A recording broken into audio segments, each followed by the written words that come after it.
as the sale-cheating tricks wreaks havoc on source of funds. The publisher of the ginger-haired memoirs did an old record company trick from back in the day. It shipped out 1 million copies just to say it was a million seller for week 1. The thing is though, it fell around 40% short of that goal and sales have fallen off a cliff since, which means they'll have a lot of returns from booksellers. In Australia, a book on finance more than doubled the sales of Spare when it was released on November the 22nd. Spare has been reduced to half price on numerous websites and a department store had it stacked on tables by the checkout for 50% off. So, not a hit here.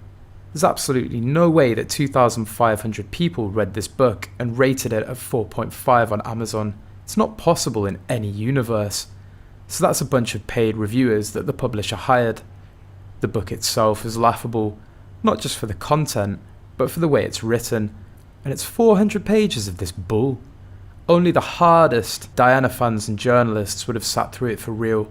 And journalists are only reading it because they're getting paid to. The bestseller lists are absolute lies and bullshittery. Publishing houses select the books they want to push onto the list, or push to number 1. It's only a matter of money. You send out tons of freebies, make sure there are tons of pre-orders, which can be done via vouchers.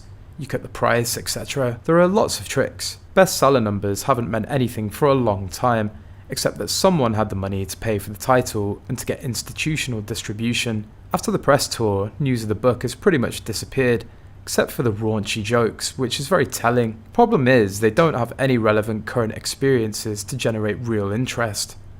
Harry's book was only sold to bookstores in multiples of 12. So the tell-all sold 629,300 hardcover copies in its first week in the US, well short of the 831,300 copies sold by Barack Obama at Promised Land back in 2020. Bestsellers list overall, or for a category, it's been something like number 560 overall, no vanity sales, and number 1 in my subcategory, but maybe 75 in my genre. The genre is romance.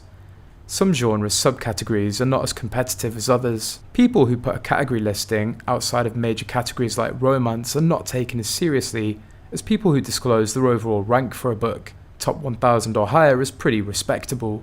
The norm is to list whether a book hit the top 100. The company that does this is called a vanity publisher, and his book is a vanity book, like a vanity project. They edit it, format it, do PR for it if you pay extra. The vast majority of the books are probably kept in the garage or the basement. Meghan managed to get a handful into local bookstores on consignment, but they returned them when they didn't sell. With Amazon, I think if someone buys one, then he gets notified and he ships it to them for the house. I'd normally be skeptical, but it's definitely pretty interesting, not to mention that many books were not sold for full price, or were done through promotions where Amazon offered them for less, likely because they got the publisher to fork over money for the opportunity to spin some numbers. Amazon gave away thousands of Spare audiobooks for free if the person signed up for a free month of their audiobooks. Amazon is counting on consumers not cancelling their audio subscription before the end of the free month.